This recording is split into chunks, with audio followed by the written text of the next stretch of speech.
हर महादेव साथियों, स्वागत है आपका सावन महात्म्य के 8वें अध्याय में। श्रावण मास में तुलसी पूजन निषेध का रहस्य। श्रावण मास शिव भक्ति का पावन समय है, जबकि तुलसी देवी श्री हरि विष्णु को अत्यंत प्रिय है। यह निषेध केवल धार्मिक ही नहीं अपितु पर्यावरणीय और आध्यात्मिक दृष्टिकोण से भी अत्यंत महत्वपूर्ण है। परंपरा के अनुसार इस मास में तुलसी को स्पर्श करना, पूजन करना या उन्हें जल देना वर्जित है। तुलसी को लक्ष्मी जी का आशीर्वाद माना जाता है। विष्णु पूजन में तुलसी दल का प्रयोग अनिवार्य है। तुलसी का पौधा घर में सकारात्मक ऊर्जा, पवित्रता और आरोग्य का प्रतीक माना जाता है। श्रावण मास पूर्णतः भगवान शंकर को समर्पित होता है। तुलसी भगवान शिव को अर्पित नहीं की जाती। एक प्राचीन कथा के अनुसार तुलसी देवी ने शिव से विवाह का प्रस्ताव अस्वीकार किया था, जिससे यह निषेध उत्पन्न हुआ। वृंदा, जो आगे चलकर तुलसी बनी, का विवाह दैत्यराज जलंधर से हुआ था।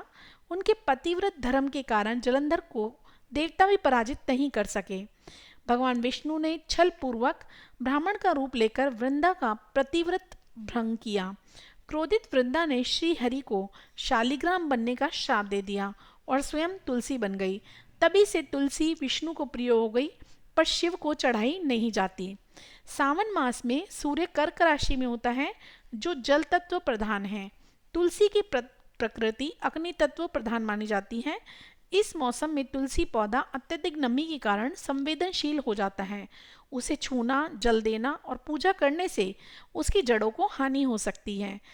इसीलिए पर्यावरण कारण से भी यह निषेध विष्णु से संरक्षण का प्रतीक है। तुलसी पूजन का यह विराम विष्णु व शिव के पूजन क्रम की मर्यादा है। श्रावण में शिव पूजन का विशेष प्रभाव होता है, अतः तुलसी पूजन को विश्राम दिया जाता है।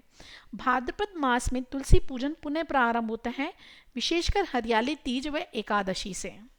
तुलसी पूजन का निषेध केवल धार्मिक मान्यता नहीं है, बल्कि प्राकृतिक संरक्षण और परंपरागत संतुलन की सूक्ष्म बुद्धि का उदाहरण है।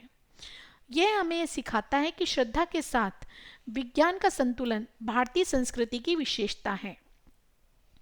अगर आपको ये कंटेंट पसंद आया हो तो अपने साथियों के साथ, दोस्तों के साथ शेयर कीजिए, लाइक कीजिए और कमेंट में हर हर महादेव अवश्य लिखें।